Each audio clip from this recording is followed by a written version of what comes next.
eu vou acreditar na profecia do Vitor e vou conversar com meus irmãos, visto que eu prometi a vocês. Me tira desse telão aí, que está todo mundo olhando para esse telão. Deixa eles olhar para mim. Eu prometi a vocês falar sobre os versículos anteriores do capítulo que foi lido, que nós meditamos a partir do verso 13, na semana passada. Falamos sobre o arrebatamento. E hoje nós falaríamos sobre as marcas da igreja do arrebatamento nesse mesmo texto. Apenas duas marcas que eu quero destacar. E segunda, eu disse para vocês que eu estava com dor de cabeça. E não é que hoje está pior do que a segunda-feira passada. Então vocês vão ter que me ajudar aí. Mas eu prometi. E vocês vieram depois dessa chuva que deu ontem. Aí vocês já entenderam o que eu disse. Eu imaginei que vocês não viriam hoje. Então eu não posso deixar vocês voltar sem ouvir o que eu prometi que falaria hoje. E as filhas do rei, encerra cantando, tá bom? Então, queridos, abram sua Bíblia aí, vamos conversar. Tessalonicenses, 1 aos Tessalonicenses, quem ainda lembra qual é o capítulo? 4. Vamos até o verso de número, quem lembra? 12. Acho que dá para a gente, em 40 minutos mais ou menos, chegar lá. Abra bem ligeirinho sua Bíblia, já? Quem não tem uma Bíblia, abra aí o aplicativo. Porque quem não tem uma Bíblia física, deve ter a digital, com certeza, não pode faltar. O irmão que está em casa, pela internet, pelo rádio, pelo Face. Verso de número 1. Quero que você leia. Vamos lá? Todos juntos, vamos lá?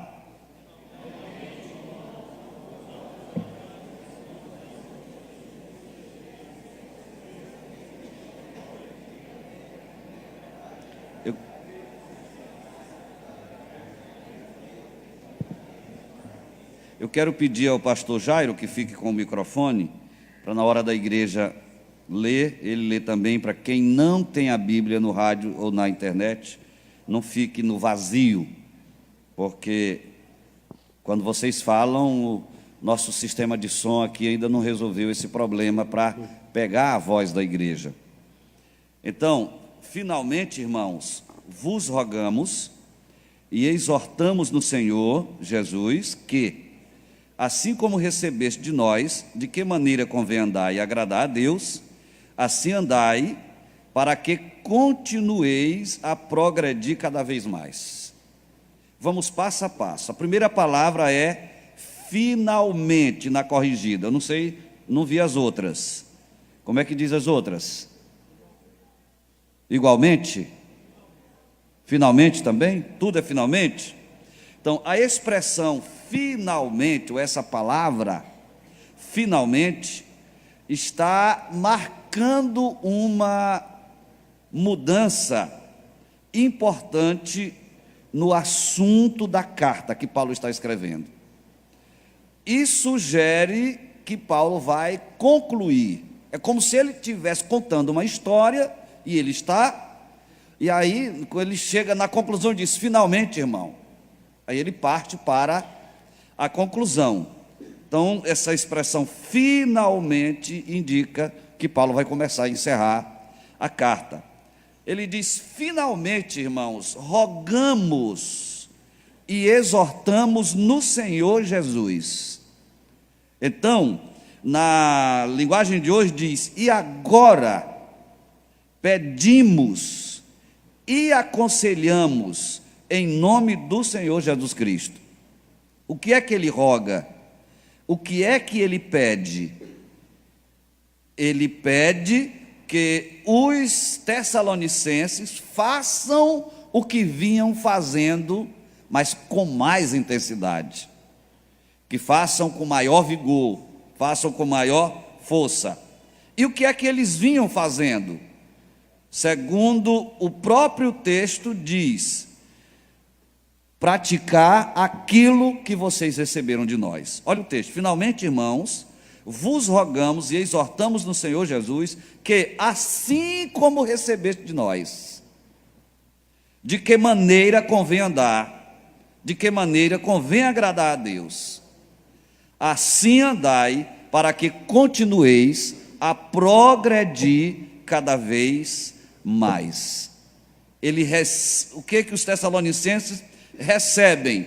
Os ensinamentos, as instruções. Ele está dizendo: vocês aprenderam de nós como devem viver, vocês aprenderam de nós como devem andar, vocês aprenderam de nós como devem agradar a Deus.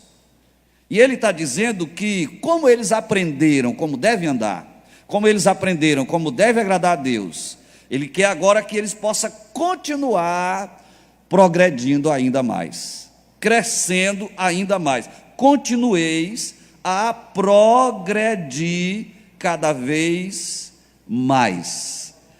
Quer dizer, Paulo está usando aqui um termo que significa abundar, transbordar, ser mais que suficiente. Ele está dizendo: eu quero que vocês possam progredir, possam crescer. Paulo, ele geralmente fala essa ideia de crescimento. Leiam para mim bem aí, pastor Jairo, o capítulo 3 e o versículo 12 da mesma carta. E vocês procurem aí na Bíblia. É só voltar a página aí, capítulo 3, versículo 12. Por bondade, leiam. E o Senhor vos aumente e faça crescer em amor uns para com os outros e para com todos, como também nós para convosco. Aumente e faça crescer. Aumente e faça crescer. Quer dizer, está na ideia de Paulo, no coração de Paulo, esse pensamento de crescimento. Ele não aceita a ideia do crente amanhã ser o mesmo de hoje, de o crente de hoje ser o mesmo de ontem. A ideia que está na cabeça de Paulo, no coração de Paulo, é que a gente vá crescendo, crescendo, crescendo, até chegar à estatura de um varão perfeito em Cristo Jesus.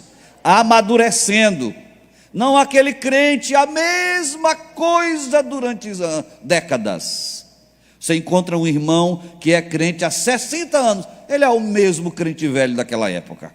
Ele nunca se rejuvenesceu, ele nunca amadureceu. Ele nunca adquiriu experiência, nunca adquiriu conhecimento.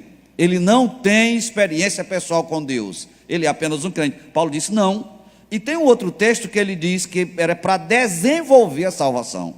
Quero que o pastor Jairo pule bem aí, e vocês procurem ainda no capítulo 4, verso 10, nós vamos chegar nele, mas vamos logo ler o verso 10 do capítulo 4, por bondade. Porque também já assim o fazeis para com todos os irmãos que estão por toda a Macedônia. Exortamo-vos, porém, a que ainda nisto continueis a progredir cada vez mais. Progredir cada vez mais. Então a ideia é essa: cresça, meu irmão, desenvolva, meu irmão, progrida, meu irmão, produza frutos, meu irmão. Se renove, meu irmão. Seja uma bênção, meu irmão, minha irmã. Essa é a ideia que está no coração do apóstolo São Paulo. Então, o termo que ele usa, continueis a progredir, vem do grego e significa abundar, transbordar, ser mais que suficiente. Mais que suficiente. É o assaz benigno que a Bíblia fala de Deus. Quer dizer, suficientemente benigno.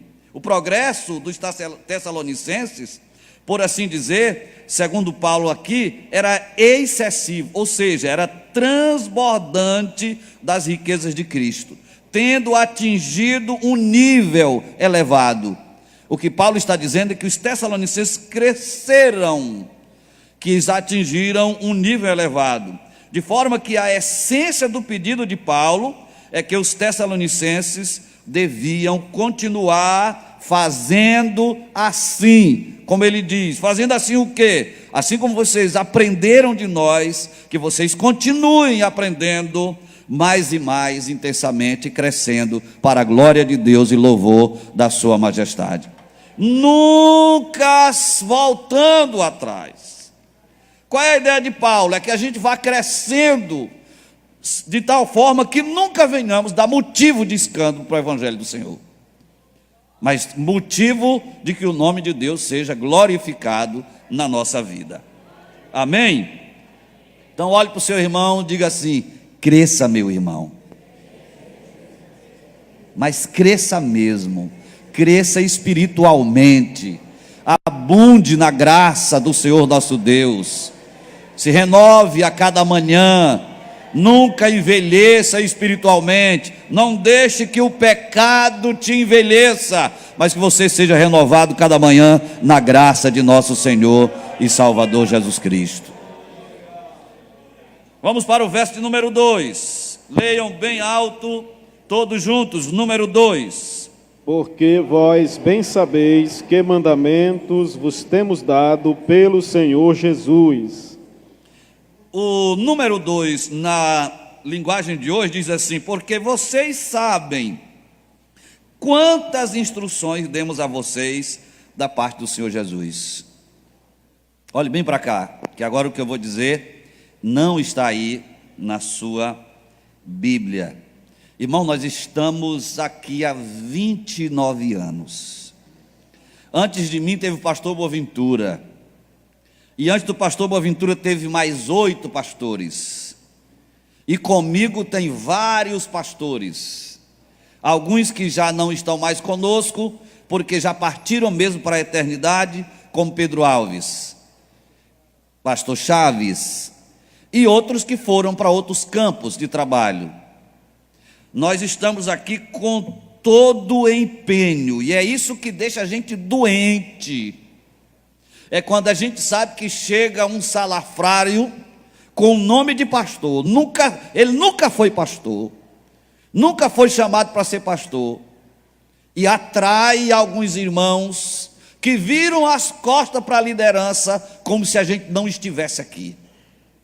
Paulo está dizendo: porque vocês sabem quantas instruções demos a vocês da parte do Senhor. Ele está dizendo: as instruções que nós demos não foi da minha parte, não foi da parte dos outros apóstolos, mas da parte do Senhor. É aquilo que ele diz na ceia: o que eu vos entreguei, eu recebi de quem? Do Senhor. Porque do Senhor eu recebi e do Senhor eu passei para vocês. Instruções da parte do Senhor. Estamos aqui com o objetivo único e exclusivo de fazer os meus irmãos crescerem espiritualmente até chegar à estatura de um varão perfeito em Cristo, até parecerem com Cristo, deixarem de ser meninos, de serem guiados por qualquer vento de doutrina, não ouvir a voz dos demônios, mas ouvir unicamente a voz do pastor e bispo das nossas almas, que é o nosso Senhor e Salvador Jesus Cristo. Paulo diz claramente: porque vós sabeis bem que mandamento vos temos dado pelo Senhor Jesus. Corrigida: porque vós sabeis quantas instruções demos a vocês da parte do Senhor. Essa é a atualizada. Então a palavra instruções aqui, mandamentos, preceitos, quer dizer ordem, como as ordens que os militares recebem dos seus comandados, para cumprirem a risca. Que Paulo está dizendo: as instruções que nós passamos, nós recebemos do Senhor, portanto elas têm que serem obedecidas à risca. Ele está dizendo: as instruções, as ordens que nós passamos, recebemos do Senhor, e vocês têm que cortar por onde nós marcamos. Eu estou usando a linguagem do alfaiate, que marca e risca com a carretilha, e aí o aluno corta por onde ele marcou. Então Paulo está dizendo: essas instruções, esses mandamentos, preceitos, quer dizer um mandato, uma ordem, um aviso da parte de Deus que nós passamos para vocês. Então nesse caso, foram dadas ordens por meio da pregação, por meio do ensino, por meio da doutrina, e isso oralmente ou por escrito.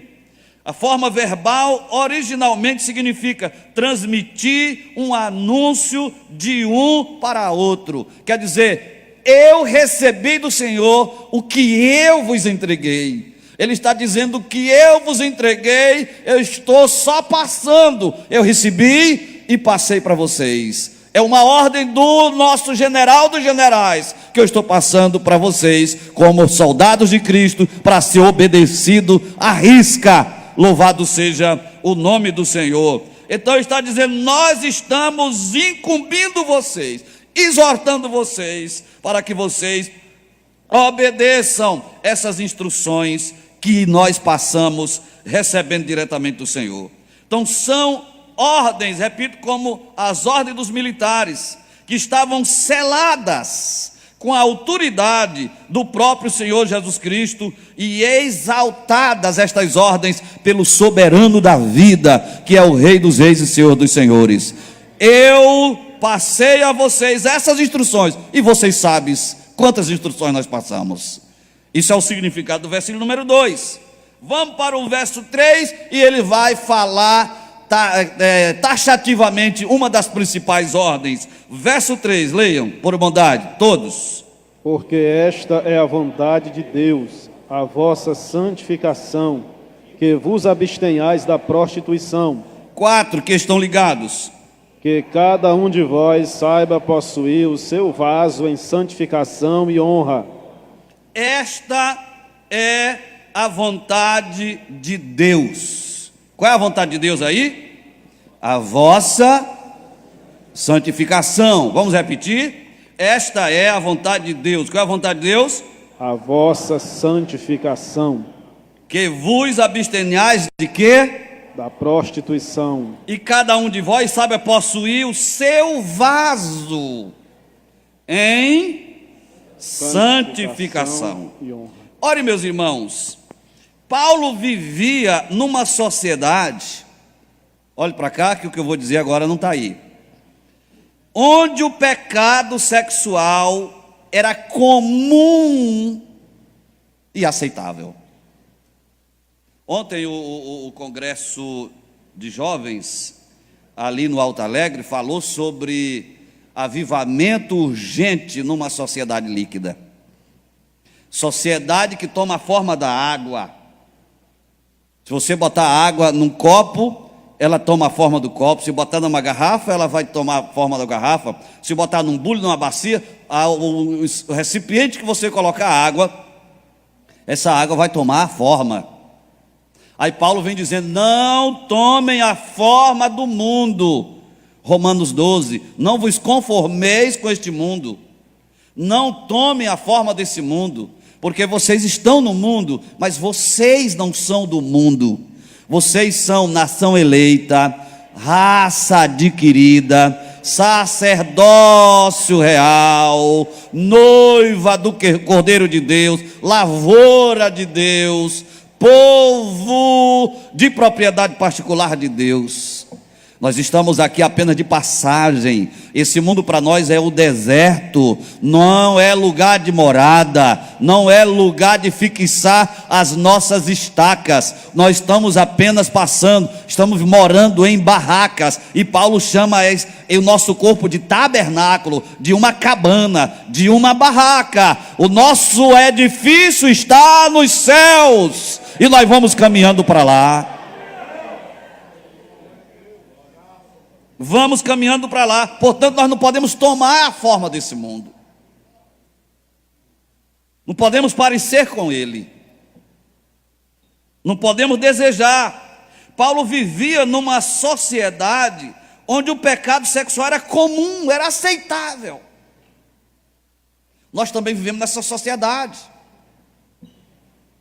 Hoje a gente não pode tocar a trombeta, denunciar o pecado por estar sujeito a processos, a prisões, se denunciar o pecado, porque a sociedade mundana ou sem Deus, podemos dizer assim, é uma sociedade totalmente corrompida, e se não tivermos cuidado, a gente vai, como a água, se conformando a esse ambiente promíscuo, esse ambiente pecaminoso, esse sistema nojento. Porém, Paulo vivia numa sociedade igual a nossa. Não só ele, mas todos os apóstolos. Mas eles, irmãos, sim. Diga aqui. Ou pega o microfone ali.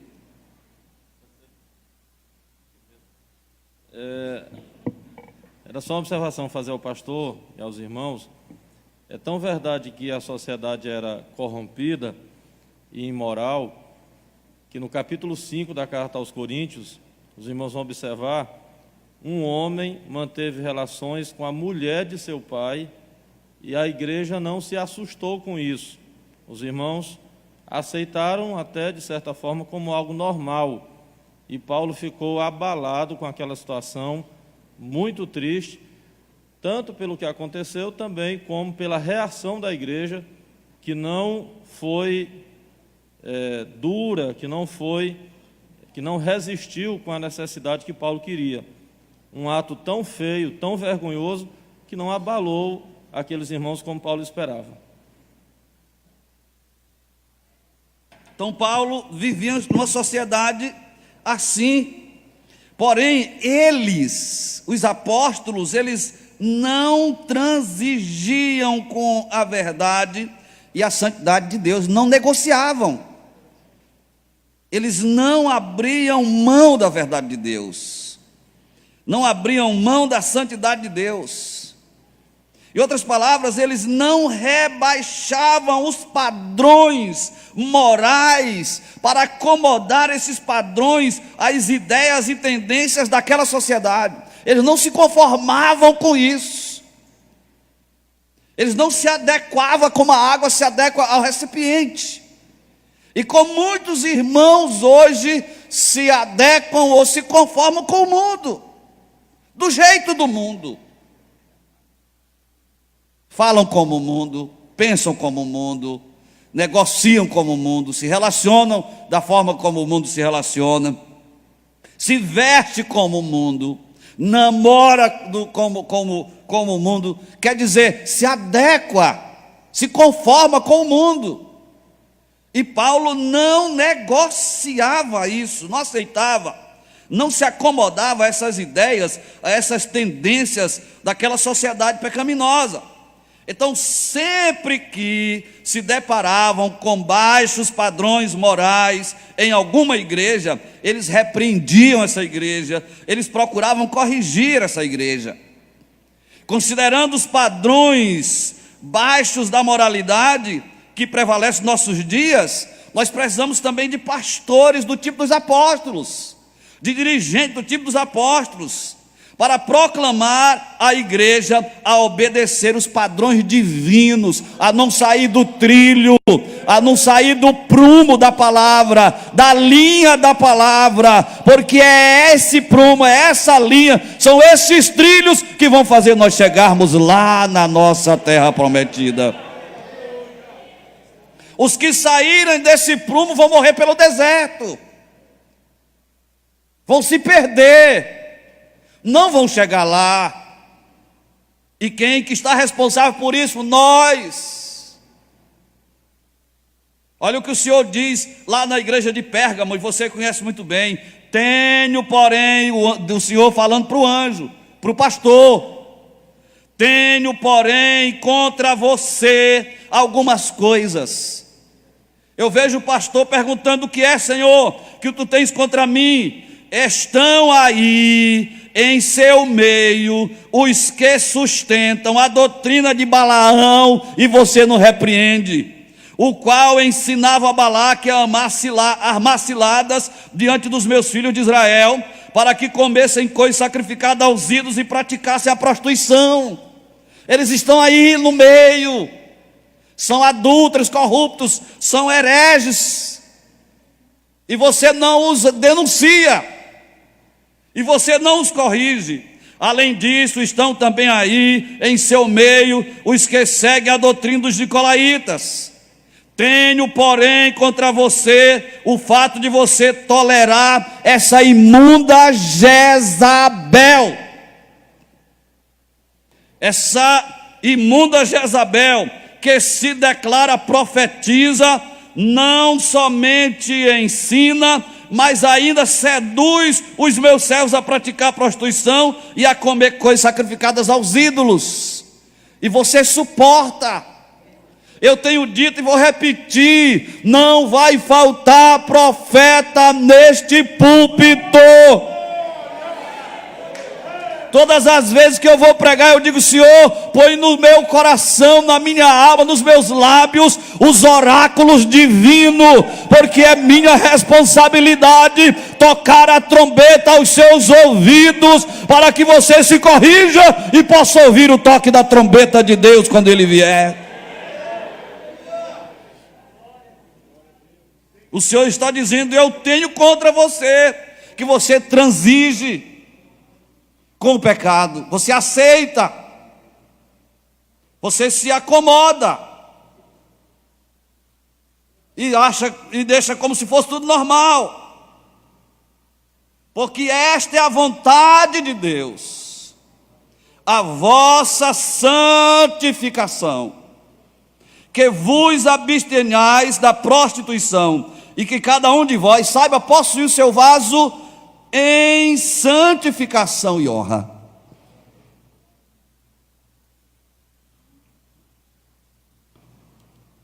A expressão que vos abstenhais da prostituição significa que vocês se mantenham completamente separados da prostituição. Nós estamos separados da prostituição? Você está separado da prostituição? Pastor, eu estou. Nunca traí meu esposo, nunca traí minha esposa. O jovem pode dizer: pastor, eu sou um jovem casto, eu não me prostituí. A moça pode dizer: eu sou virgem. O rapaz pode dizer: eu também sou virgem. Mas será que estamos separados da prostituição? Porque a prostituição não só é prática, mas o se deliciar com cenas imorais. A Bíblia diz num outro texto que é pecado, que o que eles fazem, o só falar é pecado. Quanto mais o assistir, quanto mais o se deliciar nas páginas de uma revista com cenas pornográficas. Jesus disse assim: ouviste o que foi dito aos antigos? Não adulterarás, quer dizer, não pratique o adultério. Eu, porém, vos digo: se alguém com olhar impuro olhar para uma mulher, já no seu coração adulterou com ela. Então Deus determina para todos os crentes normas de elevada pureza e santidade concernente os assuntos sexuais. Por isso ele diz claramente no texto que nós lemos: porque esta é a vontade de Deus, a vossa santificação, que vos abstenhais da prostituição e que saiba possuir o seu vaso em santificação e honra. Esse vaso, segundo alguns estudiosos, é o nosso corpo. Aí Paulo vem dizendo assim: eu pegaria o membro do corpo de Cristo, que sou eu, e o reduziria à baixeza de uma meretriz? De modo nenhum, diz o apóstolo São Paulo. Então, que nós nos mantenhamos completamente separados da impureza. Davi vem dizendo assim: fiz um compromisso com meu Deus. Quem lembra qual foi o compromisso de Davi? Não porei coisa má diante dos meus olhos. Jó diz a mesma coisa: fiz um compromisso com meu Deus. Como eu colocaria os meus olhos numa donzela? Quer dizer, para cobiçar, para seduzir. Vamos para o verso número 5. Leiam bem alto o verso número 5. Não na paixão de concupiscência, como os gentios que não conhecem a Deus. Observe muito bem, irmãos. Vamos ler o o 3, e o 4 e o 5, que é uma sequência de um pensamento. Vamos lá. Leia aí, pastor Jairo, verso 3. Porque esta é a vontade de Deus, a vossa santificação, que vos abstenhais da prostituição. 4. Que cada um de vós saiba possuir o seu vaso em santificação e honra. 5. Não na paixão de concupiscência, mas como gentios que não conhecem a Deus.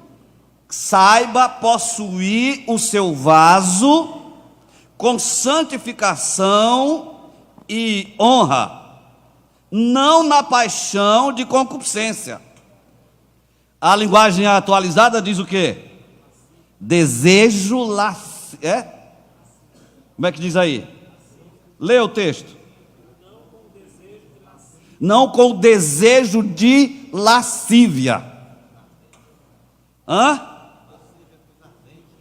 Pastor Edson está dizendo que lascívia é coisa ardente. Observe muito bem: desejo de lascívia, paixão de concupiscência. Desejo de lascívia, a mesma coisa. Esse desejo é o desejo propositado de se entregar aos baixos instintos sexuais. Em outras palavras, a imoralidade. É o que a gente vê lá fora, mas infelizmente também vemos no meio cristão. Baixos instintos sexuais. Um casal de crente, às vezes, o marido ou a mulher, com instintos bestiais. Não sei se eu usei a palavra certo, animalescos. Baixos instintos sexuais. Paulo está dizendo que quem se entrega à lascívia, a esses baixos instintos, são os gentios, que não conhecem a Deus. Quer ver ele aí, pastor Jairo? Verso 5, todinho. Não na paixão de concupiscência, como gentios que não conhecem a Deus. Como gentios que não conhecem a Deus. Você liga a televisão e vê essa parafernália toda.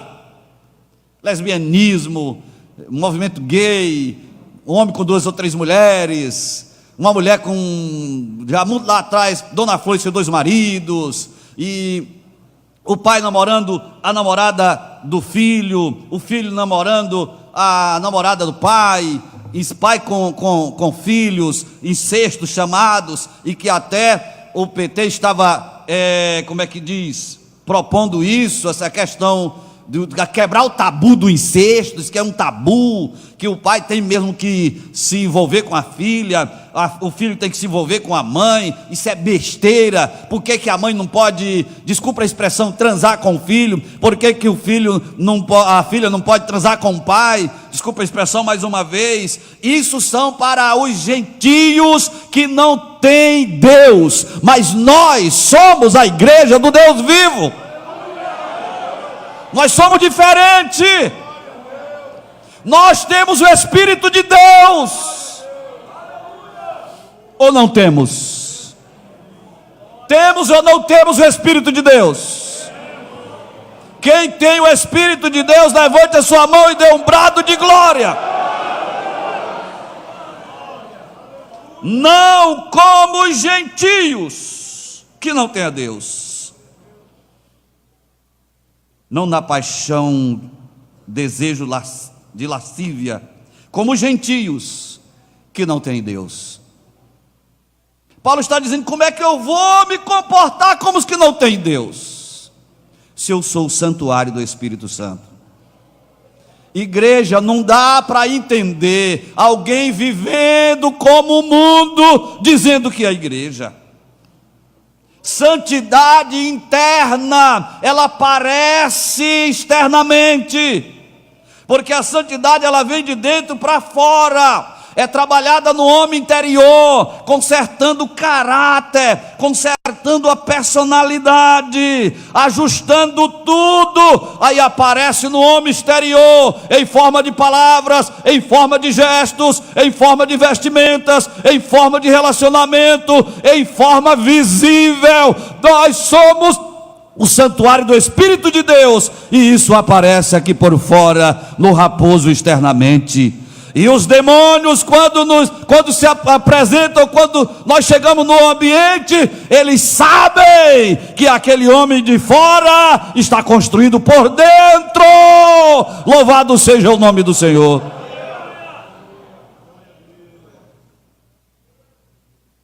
Quem está entendendo?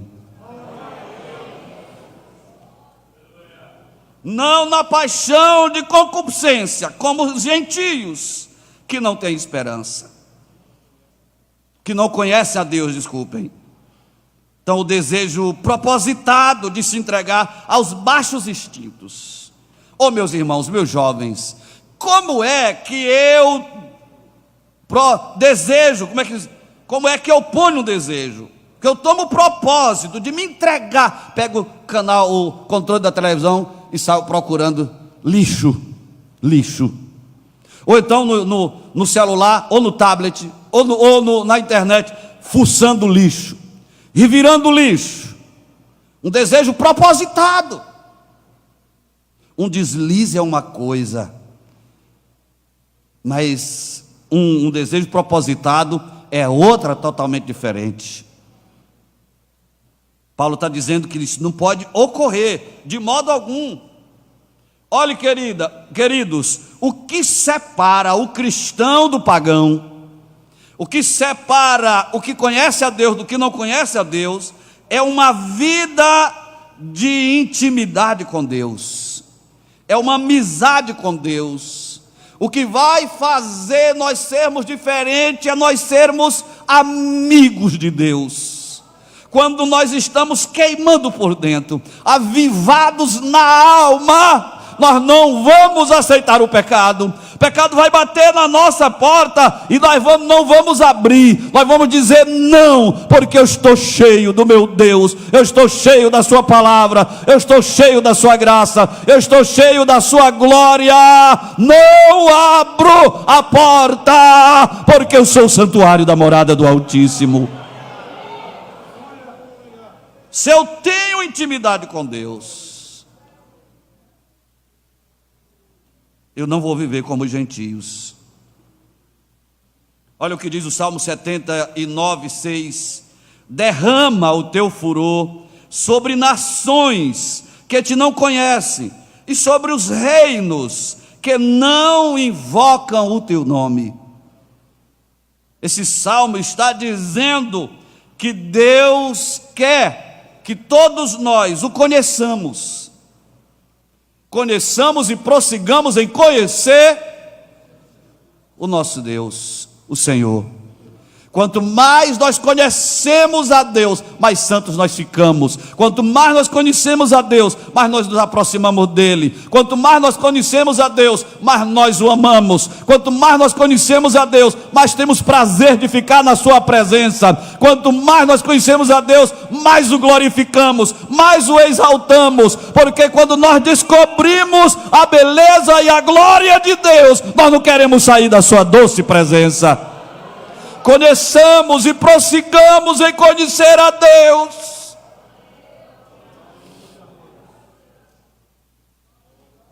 Oséias e Jeremias destacam a essencialidade do conhecimento de Deus.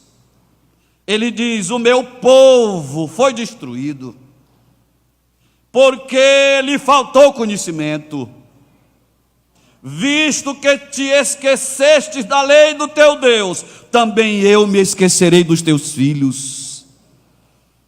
Como isso é pesado. Os pais esqueceram de Deus, Deus vai esquecer dos filhos dele.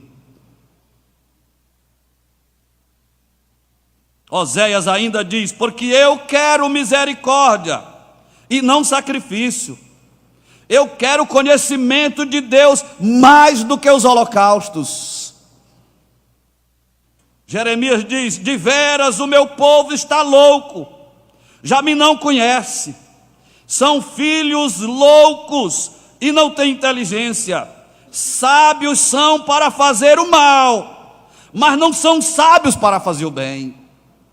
tem uma facilidade de praticar o mal e querer justificar o mal com a palavra de Deus, mesmo a sua alma e a sua consciência repreendendo, dizendo que aquela justificativa não vale, tentando justificar um namoro indecente, um pecado, um namoro indecente, como é que diz, uma vestimenta devassa, a devassidão, o pecado em si, tentando justificar. Mas olha o texto: de veras o meu povo está louco, já não me conhece, seus filhos são nécios e não têm inteligência, são sábios para fazer o mal, mas não são sábios para fazer o bem. Por quê? Porque não tem conhecimento. Porque quando nós conhecemos a Deus, nós nos corrigimos. Você lembra do caso do Isaías? No ano que morreu o rei Uzias, o que aconteceu? Eu vi o Senhor. Aí como é que diz o restante do texto? Me ajude aí. Assentado e num alto sublime trono, as suas vestes. Bora, diz aí, cadê Jairo? Sabe citar? Dá o microfone aqui, bora, chega aqui, cita o texto. Cita o texto. Isaías capítulo 6, versículos 1 a seguir. No ano que morreu o rei Uzias, eu vi o Senhor assentado sobre um alto e sublime trono. O seu séquito enchia o templo. Os serafins estavam acima dele. Cada um tinha 6 asas. Com 2 cobriam o rosto, com 2 cobriam os pés, com 2 voavam. E clamavam uns para os outros, dizendo: Santo, Santo, Santo é o Senhor dos exércitos. Toda a terra está cheia da sua glória.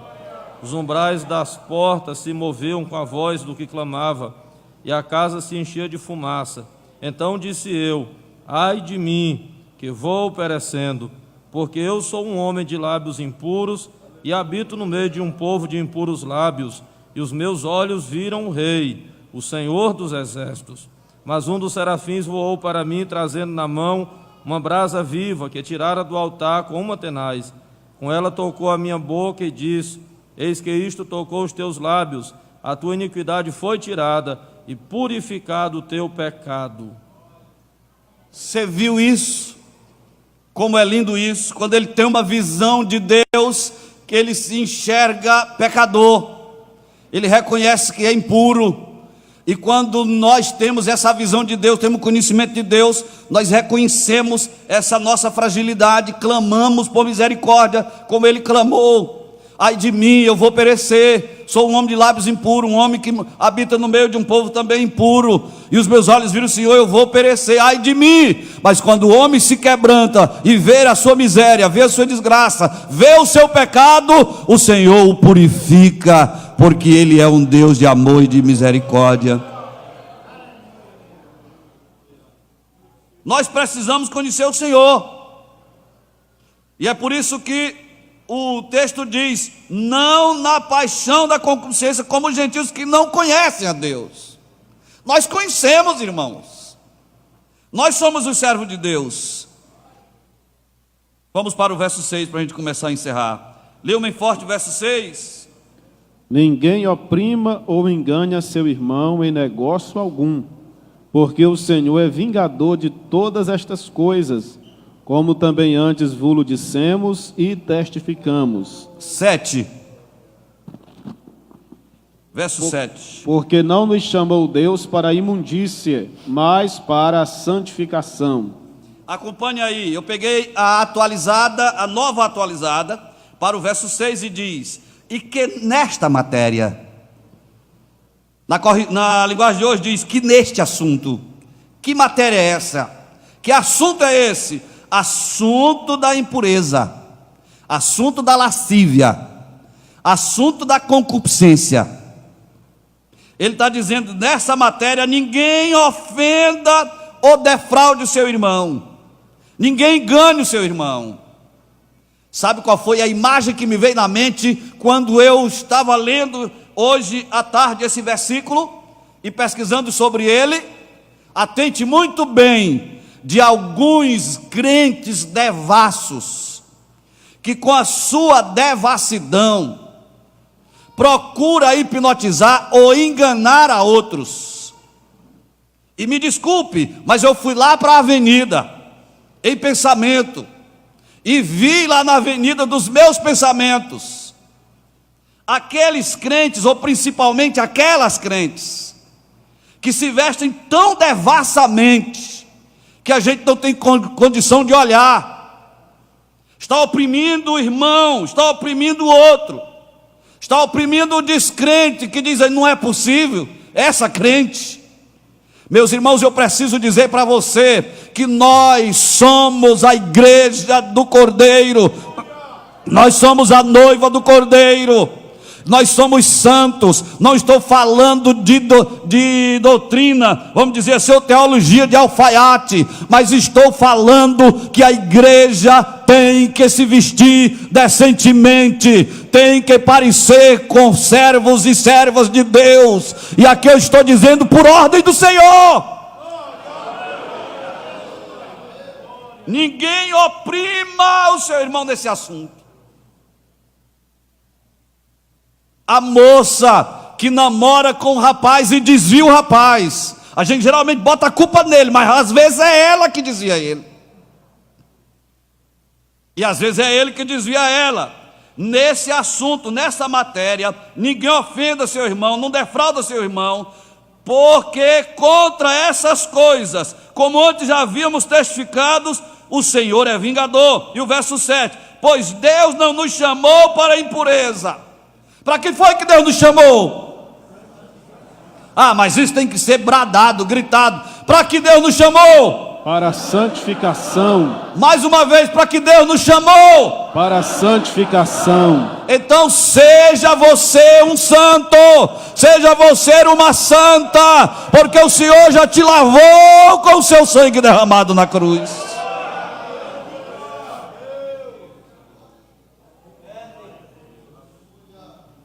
Ninguém engane seu irmão. Eu peguei uma nota da Bíblia de Estudo Pentecostal, que eu quero ler na íntegra para você.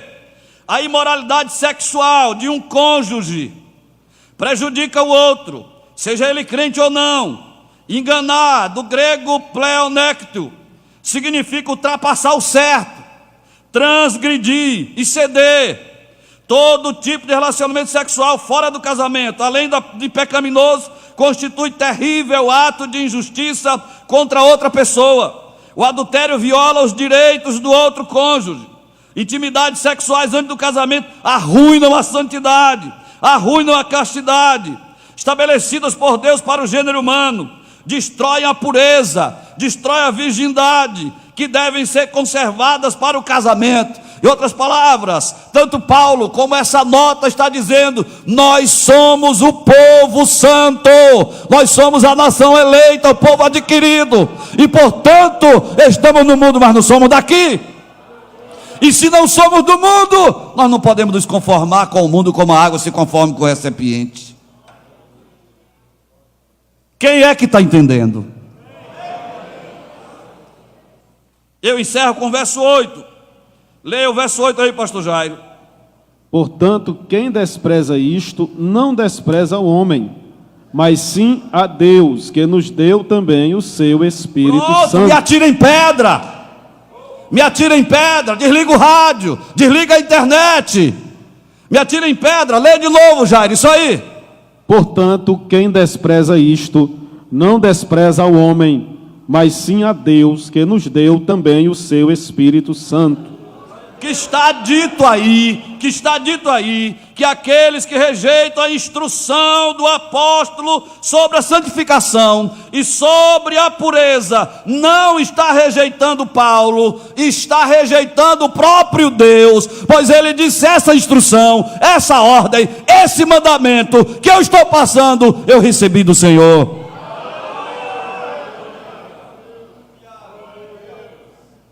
Despreza, vira as costas, desdenha. Você tinha que desdenhar é do pecado. Pega bem aí Tito para mim, Jairo. Eu não estou lembrado qual é o versículo. Tito 2. Tito 2. Qual é? Que fala sobre renegar das paixões. É o 12? É o 11. Porquanto a graça de Deus se manifestou, salvador a todos os homens, educando-nos, para que, renegadas as impiedades e as paixões mundanas, vivamos no presente século sensata, justa e piedosamente, aguardando a bendita esperança de nosso Senhor e Salvador Jesus Cristo. Renegadas as impiedades, essa expressão significa desdenhando das paixões.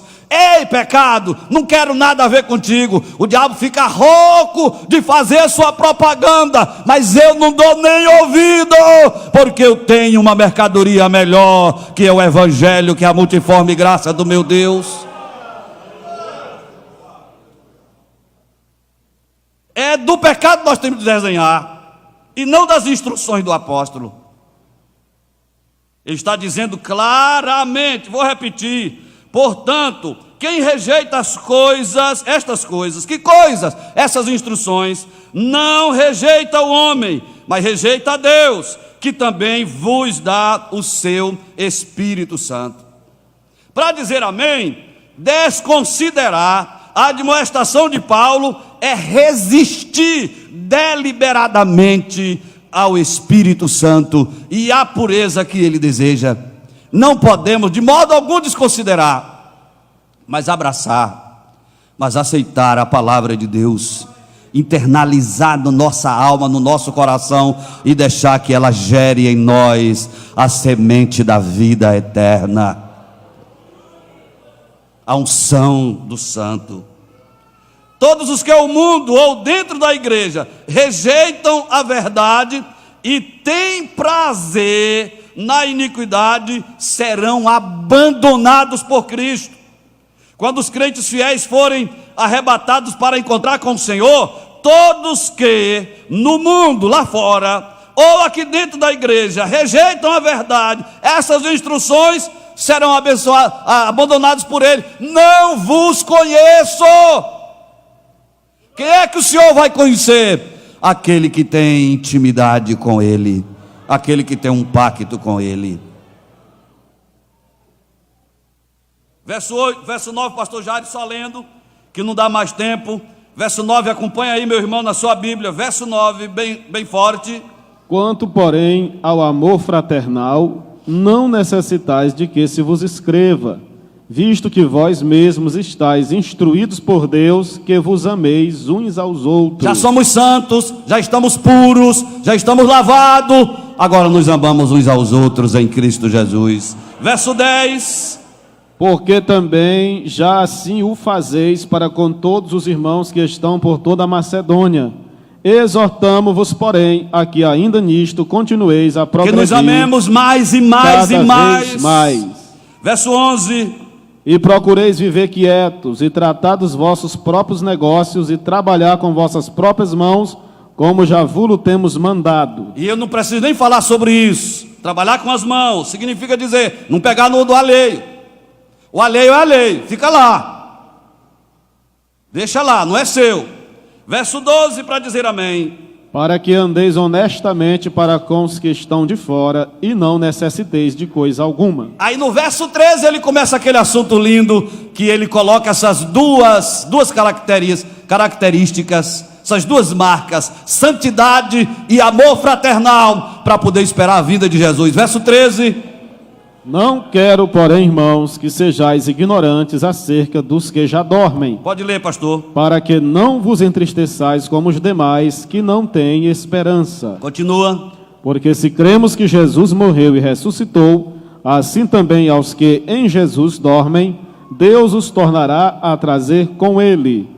Continua. Dizemo-vos, pois, isto pela palavra do Senhor, que nós, os que ficarmos vivos para a vinda do Senhor, não precederemos os que dormem, porque o mesmo Senhor descerá do céu com alarido e com voz de arcanjo. Aleluia. E com a trombeta de Deus, e os que morreram em Cristo ressuscitarão primeiro. E nós, os santos, que nos amamos uns aos outros, que acontece? Depois nós, os que ficarmos vivos, seremos arrebatados juntamente com eles nas nuvens, a encontrar o Senhor nos ares, e assim estaremos sempre com o Senhor. Quem espera esse dia?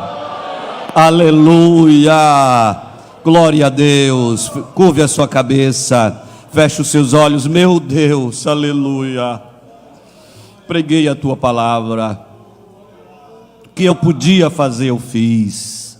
Agora, querido Espírito Santo, pega essa semente que é a tua palavra e joga nessa boa terra que é o coração do meu irmão e da minha irmã, para gerar frutos para a vida eterna, e que nós estejamos assim, Pai, santificados, purificados em Ti, nos amando uns aos outros, nos respeitando, nos ajudando mutuamente, esperando a Tua vinda que em breve ocorrerá, para quando a trombeta tocar, meu Pai, todos nós que estamos aqui, bem como os irmãos que estão nos ouvindo no rádio e na internet, ao soar da trombeta de Deus, nós possamos subir ao encontro do Senhor nos ares.